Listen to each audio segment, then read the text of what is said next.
chose, il y a un monsieur qui a inventé un test pour savoir si on est malade. Et alors il nous explique comment ça marche et qu'on peut trouver n'importe quoi chez n'importe qui.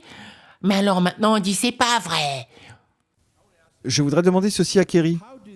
Comment ont-ils détourné l'usage du PCR pour estimer tous ces supposés ARN viral libres qui pourraient être là ou pas? Le terme, je pense, détourner n'est pas vraiment... Je ne pense pas que vous puissiez détourner l'usage du PCR, en fait. Non, ce sont plutôt les résultats, l'interprétation qu'on en fait. Vous comprenez? S'ils peuvent trouver ce virus en vous, et avec le test PCR, si vous le faites bien, vous pouvez trouver presque n'importe quoi chez n'importe qui. Si vous pouvez amplifier une seule molécule jusqu'à obtenir quelque chose de vraiment mesurable, ce que le test PCR peut faire, alors il n'y a que très peu de molécules que vous n'ayez pas au moins en un seul exemplaire dans votre corps. On pourrait donc considérer ça comme un usage détourné, le fait de prétendre que c'est significatif. En France, on fait ça. Chez les gens, on essaye de trouver n'importe quoi chez n'importe qui. Si, regardez, c'est un monsieur dans un laboratoire qui le dit. Oh, regardez. Le prélèvement est ensuite amplifié. La PCR, c'est une réaction qui est dite exponentielle, c'est-à-dire qu'on fait des cycles d'amplification et à chaque cycle, on multiplie la quantité d'ADN que l'on avait initialement par 2, ce qui fait qu'au bout de 50 cycles, on a multiplié la quantité par 2 puissance 50. Et ce qui fait qu'on est très très très très sensible.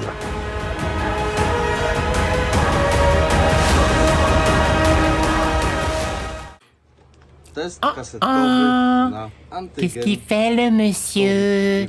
Oh! Il veut faire un test pour savoir s'il est malade.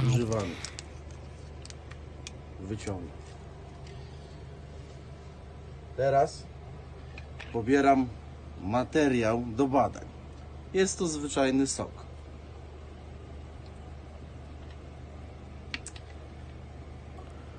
Pourquoi il met la piqûre dans le jus de pomme?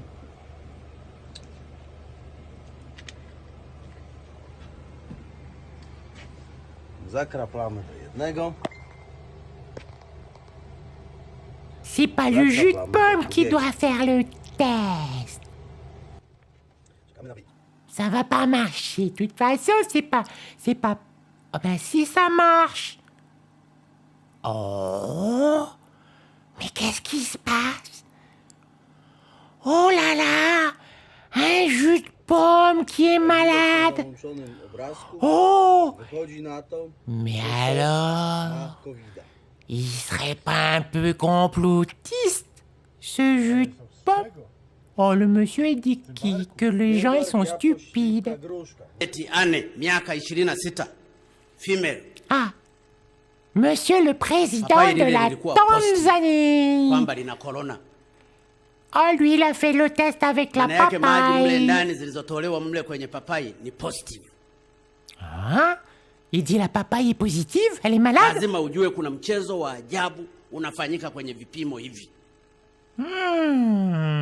Il serait pas un peu copain avec les Russes? Oh là là, mais alors toute la planète complotise? Aidha wahusika wa laboratory ile wamenunuliwa na mabeberu, aidha hawana utaalamu, which is not true, kwa sababu maabara hii imetumika sana kwenye magonjwa mengine. Aidha zile sample zinazoletwa, kwa sababu mpaka reagent zinatoka nje, mpaka zile swap, zile vipamba vya kuweka kwenye nani mle vinatoka nje. Kwa hiyo lazima kuna kitu fulani kinafanywa. Na kama mapapai nayo yanaonekana ni positive, yana corona, basi WHO inatakiwa ifanye kazi kubwa katika haya. Na kama mbuzi nao wana corona, na kama hawajajua hii corona ina affect binadamu au ina affect mbuzi au ina affect hata miti. According to a bombshell new report, up to 90% of positive COVID-19 tests in multiple states in our country should have been negative. Oh no, and before Facebook censors this video, or Snopes or PolitiFact tries to slap a fact-check label on it, this report came from the New York Times. That's right, the New York Times. Председатель Нацбанка – главный переговорщик с Международным валютным фондом. Как здесь обстоят дела? Что от нас требуют партнеры? Было заявлено о возможности предоставить Беларуси 940 миллионов долларов так называемого быстрого финансирования. Как решается этот вопрос? При этом хочу заявить, что мы ни под кого плясать не будем. Там уже появляются требования. Вы, мол, в борьбе с коронавирусом в Беларуси делайте как в Италии. Слушайте, я не хочу, чтобы, не дай бог, повторилась ситуация в Беларуси, как в Италии. У нас своя страна, своя ситуация.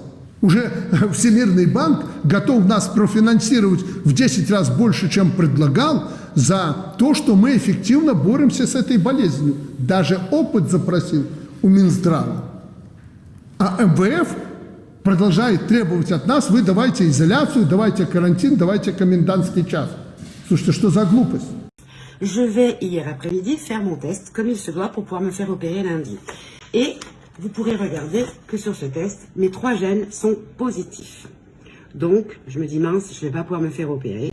Il faut que je reste en quarantaine pendant une semaine à la maison. Et puis, je me suis dit non, c'est pas possible parce que je me sens tellement bien. À savoir que je suis quand même asthmatique, j'ai une bronchite chronique obstructive et en plus j'ai un emphysème débutant. Je devrais être, étant positif aux 3 gènes, hospitalisée à l'heure où je vous parle en ce moment. Qu'est-ce que je décide de faire, ben, je me suis dit je vais aller voir un autre laboratoire pour refaire le test. Je suis allée ce matin rapidement refaire un test Covid qui s'avère, comme vous pouvez le constater, négatif. Ce qui signifie qu'en 24 heures, ben, je suis passée de positif en négatif. Il fallait que je vous parle de ça parce que voilà, l'arnaque du siècle, elle est là. Et j'en suis la preuve vivante, comme je vous l'ai dit tout à l'heure. Donc faites attention à vous, n'écoutez pas la télé, n'écoutez pas toutes ces conneries. Stop, stop et stop. Merci. Vous avez vu un peu les tests? Bah oui, on a prévu de trouver n'importe quoi chez n'importe qui.